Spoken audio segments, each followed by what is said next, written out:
3 sec theta equal to X এবং 4 tan theta equal to Y হলে X ও Y এর মধ্যে সম্পর্ক লিখতে হবে আমাদের। এই অঙ্কটা করবো আমরা কি করে দেখে নেওয়া যাক। এখানে লেখা আছে 3 sec theta। আচ্ছা লিখলাম, তার পাশে রয়েছে এক্স। আচ্ছা এই 3টা sec theta সঙ্গে কী আকারে আছে? গুণ আকারে। তাহলে 3টা কিন্তু গুণ আকারে আছে।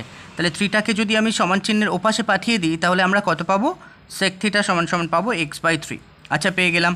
ঠিক একই রকমভাবে 4 tan theta ইকুয়াল টু ওয়াইটাকেও লিখে নিলাম।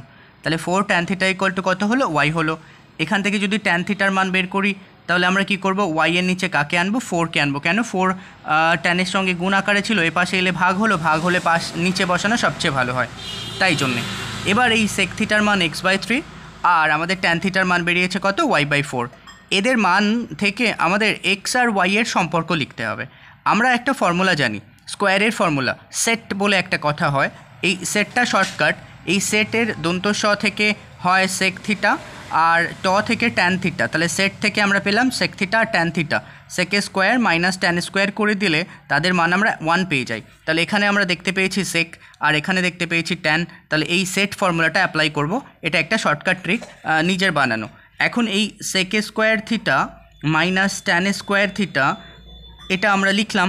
এইটার মান কত হয়? এটার মান 1 হয়, আমরা জানি।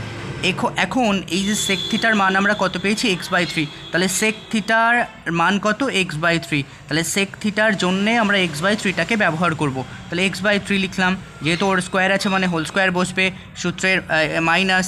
আর এখানে tan থিটার স্কোয়ার আছে, tan থিটার মান আমরা কত? ওর জন্য ব্যবহার করব y/4, বসিয়ে দিলাম আর তার স্কোয়ার করলাম। এ পাশে আমাদের রয়েছে কত? 1। এখন এই স্কোয়ার যখন ব্র্যাকেটটা উড়ে যাবে তখন স্কোয়ার একবার এক্সের পাওয়ারে যাবে, তাহলে হবে কত? X square. আচ্ছা আর যখন 3-এর পাওয়ারে যাবে তাহলে ওটা হবে কত? 9। তাহলে এই হয়ে গেল আমাদের 9। এখন আমরা করব কি? এই স্কোয়ারটাকে ওয়াইয়ের পাওয়ারে দিয়ে করব ওয়াই স্কোয়ার আর নিচে লিখব 4-এর স্কোয়ার করে হয় 16। ওপাশে রয়েছে কত? 1। তাহলে এটা হচ্ছে আমাদের কি করে হলো? এই স্কোয়ারটা একবার এক্স নিয়ে হলো এক্স স্কোয়ার, স্কোয়ার একবার 3 নিয়ে হলো 9, স্কোয়ার একবার ওয়াই নিয়ে হলো ওয়াই স্কোয়ার, আর স্কোয়ার একবার 4 নিয়ে হলো 16। তাহলে X square by 9 minus Y square by 16 equal to 1। এটাই হচ্ছে এক্স ওয়াই এর মধ্যেকার সম্পর্ক।